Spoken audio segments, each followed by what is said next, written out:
오늘 기념식은 코로나 팬데믹으로 인한 전국 방역 지침에 따라 많은 분들이 함께하지 못함을 죄송스럽게 생각합니다.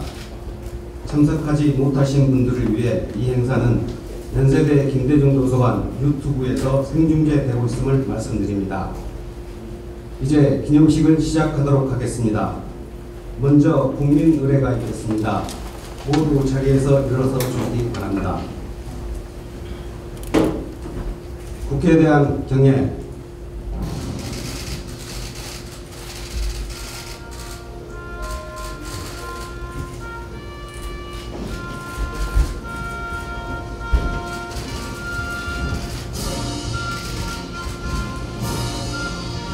나는 자랑스러운 태극기야.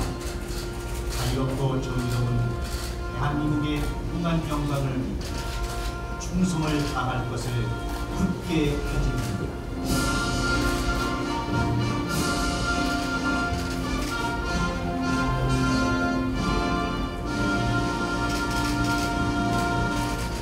바로 다음은 김대중 대통령님과 민주주의와 인권 그리고 한반도 통일을 위해 헌신하신 분들에 대한 묵념의 시간을 갖겠습니다.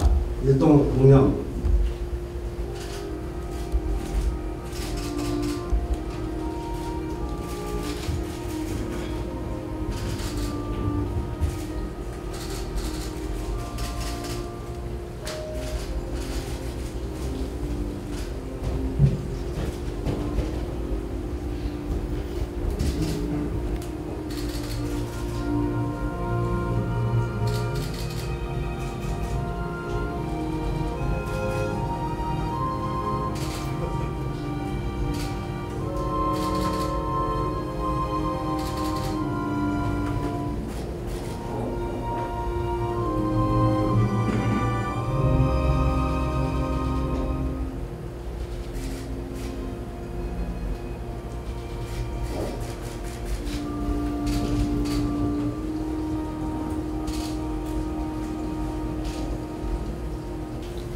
안녕하십니까. 연세대학교 김대중 도서관장 한석희입니다. 뜻깊은 6.15 남북 공동선언 21주년을 맞이하여 이번 행사를 개최하게 되어 매우 기쁘게 생각합니다. 바쁘신 일정 속에서도 이 행사를 빛내주시기 위해서 참석해 주신 김부겸 국무총리님을 비롯한 여러 기빈들께 연세대학교를 대표해서 진심으로 감사의 말씀을 올립니다. 6.15 남북선언은 한반도의 평화적 통일과 동북아 지역의 항구적 평화체계 구축을 염원한 김대중 대통령님의 비전과 실천이 낳은 역사적인 사건이었다고 생각합니다. 이 지역의 곡착화된 적대적 대립구도를 평화곤정적 상호협력 관계로 전환시키기 위해 김대중 대통령님의 정치적 목표였습니다. 그리고 이는 민주주의와 평화를 갈망하는 우리 모두의 소망이기도 합니다. 다만 이것이 아직 미완의 과제로 남아있기 때문에 6.25를 역사 속의 사건으로만 기억하기보다는 6.15 정신에 대한 현재적 함의를 살펴봄으로써 민주주의와 평화를 위한 새로운 방향을 모색해 보아야 한다고 생각합니다. 그런 점에서 오늘의 기념식과 학술회의가 한반도의 평화와 안정에 뜻깊은 기여를 할 수 있기를 기대합니다. 바쁘신 와중에도 오늘의 기념식과 회의에 참석해 주신 내빈 여러분께 다시 한번 감사의 말씀을 올립니다. 감사합니다. 6.15 남북정상회담 21주년을 맞았습니다. 6.15 남북정상회담은 김대중 대통령의 해협 정책에 의해 실시되었습니다. 해협 정책은 서로 화해하고 협력하는 상생의 철학입니다. 2000년 6월 15일 남과 북의 두 정상이 이런 철학을 공유하고 반세기 동안의 적대를 넘어 서로 화해 협력하고 평화 공존하며 자주적으로 평화 통일을 이루어가기로 합의했습니다. 이날 정상회담을 통해 발표된 남북 공동선언은 즉시 시행되었습니다. 우리 민족의 기쁨만이 아니라 세계인의 축복 속에 막혀있던 남과 북의 땅길, 바닷길, 하늘길이 열리고 남과 북의 주민들이 서로 만나 적대감을 해소하고 민족의 하나임을 가슴 깊이 새기면서 민족의 평화 번영과 통일의 길을 함께 걸어왔습니다. 그러나 북한의 핵개발 문제로 불거진 북한과 미국의 갈등으로 6.15의 길이 몇 년째 막혀 있습니다. 특히 북한 주민들은 유엔과 미국의 경제 제재로 민생이 아주 어렵게 되었고, 설상가상으로 코로나 백신도 제대로 공급되지 못해 생존의 위기가 가중되고 있습니다. 이런 상황에서 우리는 6.15 남북 공동선언 21주년을 맞아 새롭게 출범한 미국의 바이든 정부의 새로운 대외 정책, 특히 대중국, 대북한 정책, 그리고 코로나 팬데믹이 초래한 세계 정치, 경제, 사회의 변화를 계기로 다시금 화해와 협력, 그리고 상생하는 6.15 정신으로 세계 평화와 한반도 평화의 길을 모색하고자 학술회의를 개최하게 되었습니다. 오늘 기념식과 학술회의를 공동 주관해 주신 한석기 연세대 김대중 도서관님, 기념식에 축사를 해주신 김부겸 국무총리님, 송영길 더불어민주당 대표님, 김영록 전라남도 지사님, 정세균 전 국회의장님, 이낙연 전 국무총리님, 그리고 영상으로 축하 메시지? 봤어? 영상으로 축하 메시지를 보내주신 이재명 경기도지사님께 머리 숙여 감사를 드립니다. 그리고 학술회의에서 발제와 토론 및 사회를 맡아주신 모든 분들과 이 학술회의에 온오프라인으로 참여하신 국내의 모든 분들께 깊은 감사를 드립니다. 감사합니다. 네, 존경하는 국민 여러분, 내외 기민 여러분, 오늘은 6.15 남북 정상회담 21주년을 맞는다는 그런 뜻깊은 날입니다. 이 자리를 마련해 주신 김홍업 김대중 평화센터 이사장님, 한석기 연세대학교 김대중 도서관장님, 권노학 고문님, 귀한 자리를 빛내주신 정세균 전 국회의장님, 이낙연 전 국무총리님, 송영길 더불어민주당 대표님, 박용진 의원님, 김영록 전남지사님, 그리고 함께해 주신 모든 분들께 감사드립니다. 21년 전 오늘 남북정상은 분단 이후 처음으로 만나 손을 맞잡았습니다. 지금도 우리 모두의 가슴에는 그날의 그 장면 모두 떠오르는 가슴이 벅차오를 뿐입니다. 6.15 남북정상회담으로 우리 민족은 통일 문제의 자주적 해결과 민간 교류의 확대, 남북경제의 균형 발전 등 남북 공동선언을 채택했습니다. 그러나 21년이 지난 지금 우리는 김대중 대통령님께 참으로 죄송한 마음뿐입니다. 복잡한 국제정세 속에서 남북관계는 지금 교착 상태에 빠져 있습니다. 한반도 평화 번영을 향한 길은 여전히 멀고 험난하기만 합니다. 그러나 여기서 멈출 수는 없습니다. 지난 5월 한미정상회담에서 양국의 정상은 판문점 선언과 싱가포르 공동성명 등 기존 합의를 기반으로 북한과의 대화를 지속하자는 데 뜻을 모은 바 있습니다. 바이든 대통령은 남북의 대화와 협력을 지지하면서 새롭게 대북정책 특별 대표를 임명해 대화의 의지를 분명히 밝혔습니다. 이제 한반도 평화 프로세스의 재가동을 위한 여건은 무르익었습니다. 그리고 우리는 다시 한번 김대중 대통령님의 가르침에 따라 대화와 협력의 물꼬를 트려고 합니다. 대통령께서는 살아생전에 서로의 이익이 되는 일, 쉬운 일부터 풀어나가야 된다고 말씀하셨습니다. 서로가 함께 하는 일을 하는 동안에 믿음이 생기고 이해가 일치할 거라고 말씀하셨습니다. 혈육의 정과 그림을 보듬는 것, 이웃이 어려울 때 돕는 것, 우리 민족이 가장 잘하는 것입니다. 코로나19 극복을 위한 교류 협력은 시작하고 이산가족 상봉, 화상상봉과 같은 작지만 중요한 일부터 시작합시다. 우리 민족 공동체 모두의 번영을 위해서는 대화와 협력만이 유일한 길이라는 6.15 남북 공동선언의 정신을 다시 한번 되새깁시다. 마지막으로 김대중 대통령님과 이호 여사님 말씀을 조금 드릴까 합니다. 두 분은 살아생전에 참 꽃을 좋아하셨습니다. 닷새 전에 이호 여사님 2주기였는데요. 죄송하게도 저는 60민주항쟁 기념식 때문에 찾아뵙지 못했습니다. 그 대신에 마음을 담아 꽃을 보내드린 바 있습니다. 남북 공동선언이 있는 이 6월에 피는 꽃들 중에 스텔라 원추리의 이 꽃만을 기다리는 마음이라고 합니다. 그리고 라벤더는 당신을 기다리고 있습니다. 대답해 주세요. 라는 꽃말이라고 합니다. 이것이 6.15 남북 정상회담의 마음이 아닐까 합니다. 이 자리에 우리 김대중 대통령님의 정신을 빌어 북한 당국자들, 북한의 최고 지도자와 당국자들에게 다시 한번 정중히 요청합니다. 한반도 평화 시기가 다시 돌아갈 수 있도록 대화와 서로 화해의 장으로 다시 한번 나오시기를 간절히 요청드립니다.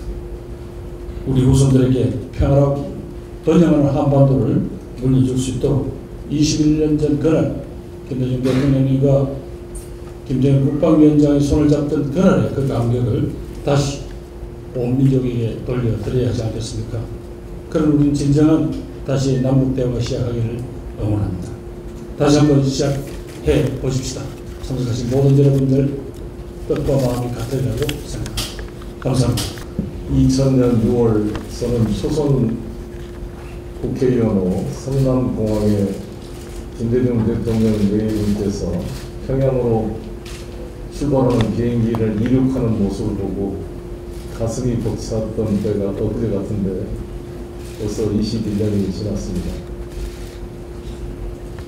6월 25일 6.25의 동족 성장의 아픔이 6.15 남북 화해로 가기까지 반세기가 걸렸습니다.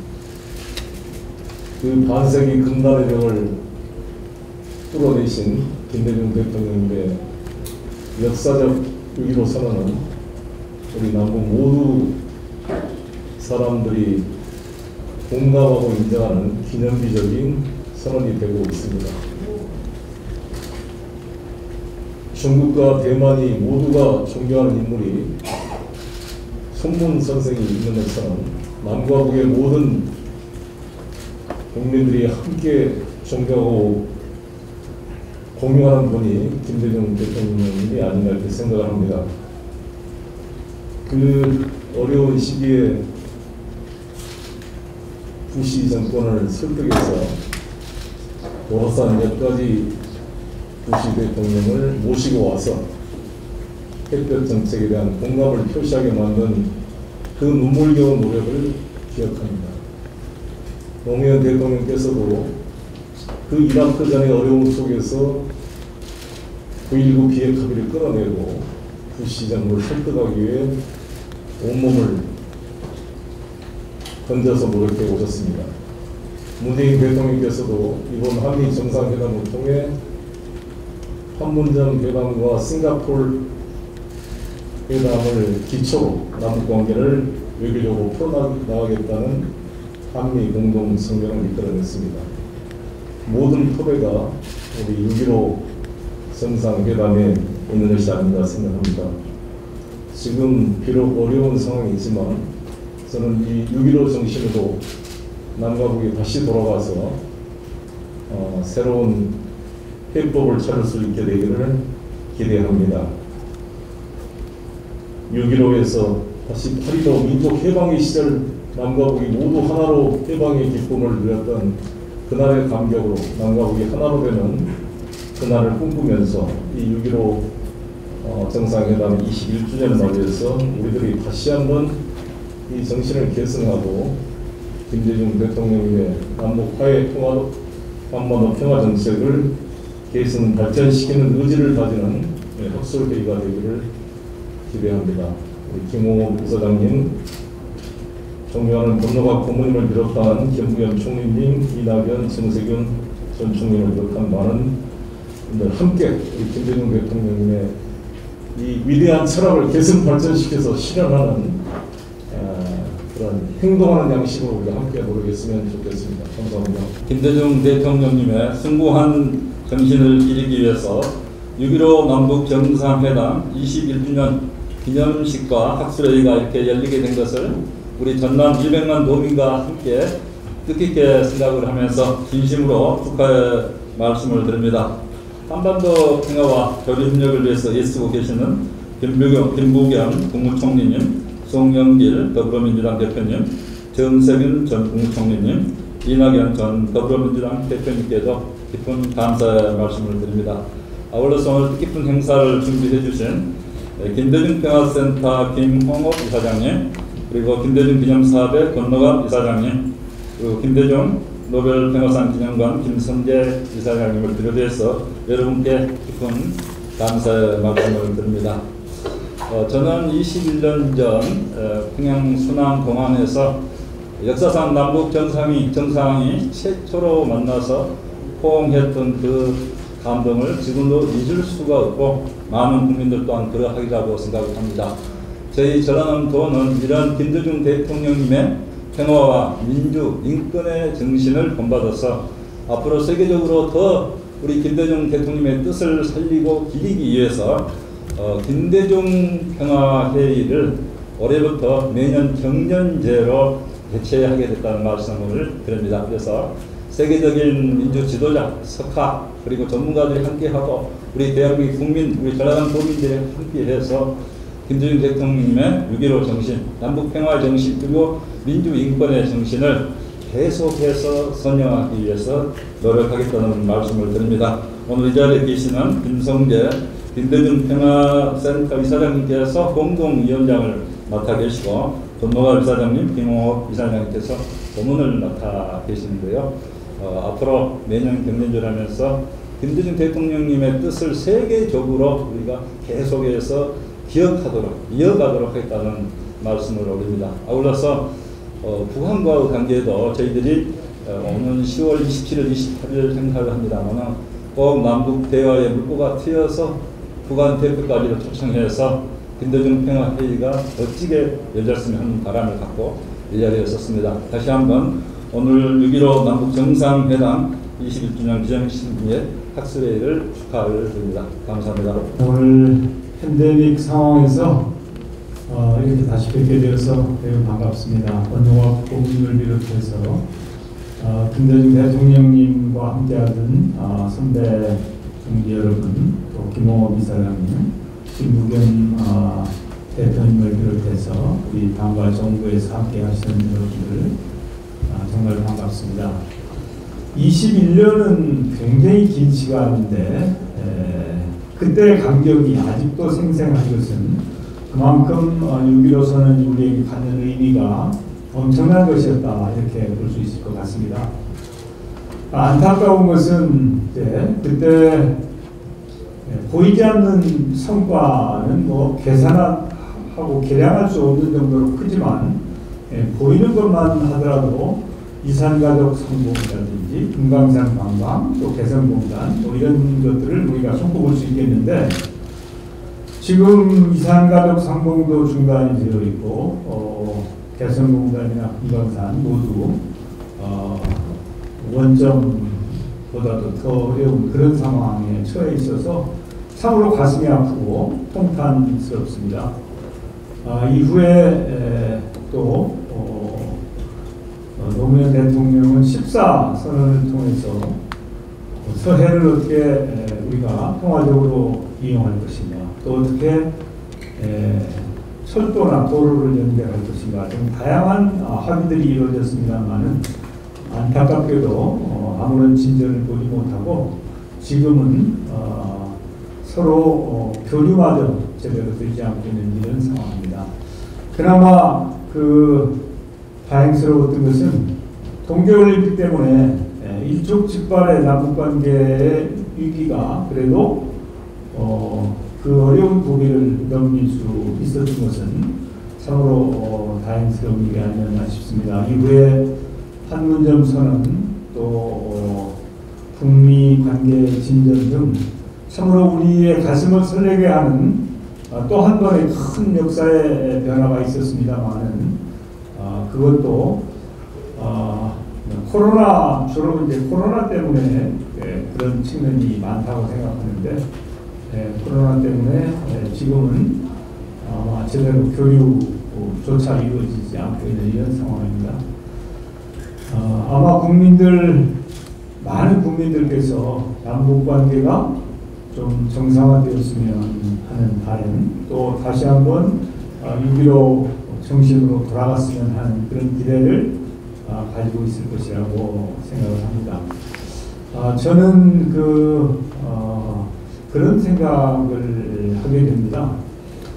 이 코로나가 남북 관계를 굉장히 어렵게 만든 한 원인이 되고 있는데, 지금 우리가 백신을 좀 아껴서 북한 동포들에게도 우리가 확보한 백신을 좀 같이 향유할 수 있으면, 또 지난번에 동계올림픽을 계기로 해서 남북관계의 물꼬를 한번 텄던 것처럼 코로나가 팬데믹으로 인류에게 어려움을 주고 있는데, 역으로 코로나라고 하는 기회가 또 한 번의 변화를 만들어 갈 수도 있지 않겠나, 그렇게 좀 생각을 해보면 어떨까. 그래서 우리가 한 1억 명분 정도의 백신을 이제 계약해서 확보한 상황이기 때문에 그걸 좀 아껴서 북한 동포들하고 좀 나눴으면 좋겠다. 그리고 그것이 남북관계의 물꼬를 트는 계기가 되었으면 좋겠다 하는 생각을 해보았습니다. 다시 한번 6.15 정신을 생각하면서 김대중 대통령님께서는 여러 가지 말씀 중에서도 우리 한반도, 우리 한민족에게는 외교가 중요하다, 이렇게 계속 강조를 하셨던 게 기억이 납니다. 오늘 주로 우리 김준영 외교연구원장님을 비롯해서 전문가들이 나오시면 아마 외교 문제에 대해서, 또 팬데믹 이후에 우리 한국이 어떻게 미중 관계를 비롯해서 외교적으로 잘 극복할 것인지에 대한 답을 주시는 계기가 될 것도 같아서 오늘 세미나에 건 기대가 큽니다. 아무쪼록 다시 6.15 정신을 생각하면서 한반도의 미래, 그리고 또 우리 한민족의 평화, 번영을 함께 고민하는 그런 귀한 자리가 되었으면 좋겠습니다. 이제 시작일 뿐입니다. 21년 전 오늘 김대중 대통령께서는 그렇게 말씀하셨습니다. 평양 회담을 마치시고 서울에 돌아오셔서 우리 국민들께 보고대회를 하시면서 이제 시작일 뿐입니다 그러셨습니다. 분단 이후 최초의 남북 정상회담이라는 엄청난 역사적 성취를 하신 분 치고는 매우 겸손한 소회를 말씀해 주셨는데, 이제 와서 생각하니 그 말씀이 맞는 것 같습니다. 그 뒤로 21년 사이에 남북 정상회담이 4번 열렸습니다. 노무현 대통령 때 1번, 문재인 대통령 때 3번에서 4번 열렸습니다. 6.15 정상회담까지 6.25 이후 50년 만에 남북 정상회담이 처음 열린 것에 비하면 21년 사이에 4번 정상회담이 열렸다는 것은 확실한 진전이다라고 볼 수 있겠습니다.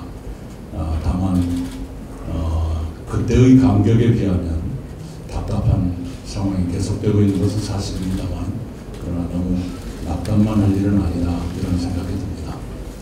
지금 6.15 때와는 국제 환경이 많이 달라졌습니다. 우선 김대중 대통령 시대에 비하면 중국이 많이 부상해서 미중 관계가 새롭게 형성이 됐고, 우리 한국이 미중 사이에서 점점 어려운 선택에 몰리고 있는 그런 것도 큰 변화라고 보겠습니다. 그리고 오늘 주제에 나와 있는 것 같은 코로나 팬데믹이 우리의 외교 환경을 바꿔준 것 또한 사실입니다. 이런 때 김대중 대통령이 계셨다면 뭐라고 가르쳐 주셨을까? 아마도 이랬을 것 같은 생각이 듭니다.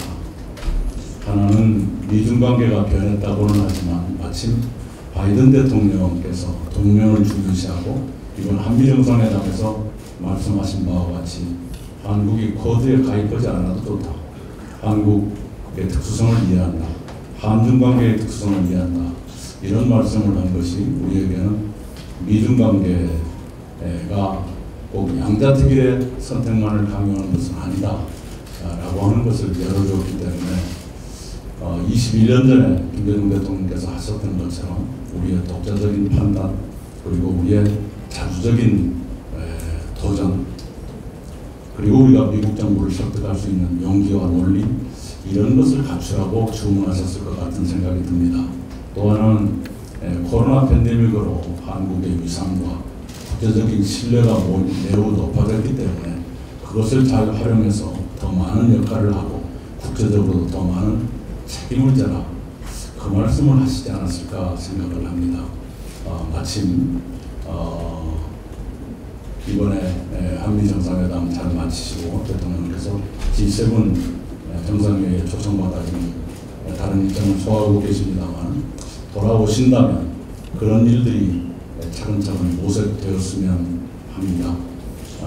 임기가 이제 1년 조금 못 남았는데, 그러나 아직 시간은 넉넉하다고 생각합니다. 제가 보기에 두세 번의 기회는 있을 수 있지 않는가 생각합니다만, 바로 21년 전 그때 김대중 대통령님이 어떻게 많은 준비를 하셨던가, 그리고 어떤 수순으로 그 큰 일을 이루셨던가 하는 걸 오늘에 다시 새기면서 다시 한번 준비를 했으면 좋겠다 생각을 합니다. 참 준비를 많이 하셨던 대통령이셨습니다. 2000년 6.15 정상회담이 있기 전까지 우리 30년을 준비하신 것 아닙니까? 1971년 대선 때 이미 4대 후반보론 말씀하셨고요. 그 뒤로 교차선이라든가 이쪽으로 발전했는데 그 준비로부터 30년이 걸렸고요. 그리고 당신이 대통령 당선하시기 10년 전에 1987년 대선 패배 후에 이런 일이 있었댔습니다. 그때 정경련 회장이 정주영 회장이셨는데, 정경련이 미국의 유엔 주재대사 진 커크패트릭 여사를 초청을 했습니다. 그 진 커크패트릭 대사가 삼김 씨를 만났었는데, 다른 두 김 씨는 면담 시간이 20분 정도였다고 합니다. 그런데 김대중 대통령님과는 1시간 이상 대화를 했고, 김대중 대통령께서 대북 정책을 설명을 하셨는데, 진 커크패트릭 여사가 나는 이분을 주목하겠다 하는 소감을 말씀하신 적이 있습니다. 그 진 커크패트릭이 네오콘의 대모라고 불리는 분인데, 네오콘의 대모도 김대중 대통령께서 현직 대통령이 아니라 대통령 선거에 두 번째 실패하신 분이 네오콘의 대모를 설득했거든요. 그런 일들을 우리 후대가 좀 더 뼈아프게 배워야겠다, 이런 생각을 합니다. 오늘 종행사 준비해 주신 김홍호 이사장님, 권노화 고문님, 한석기 도서관장님, 감사합니다. 함께 해주신 선후배분들 고맙습니다.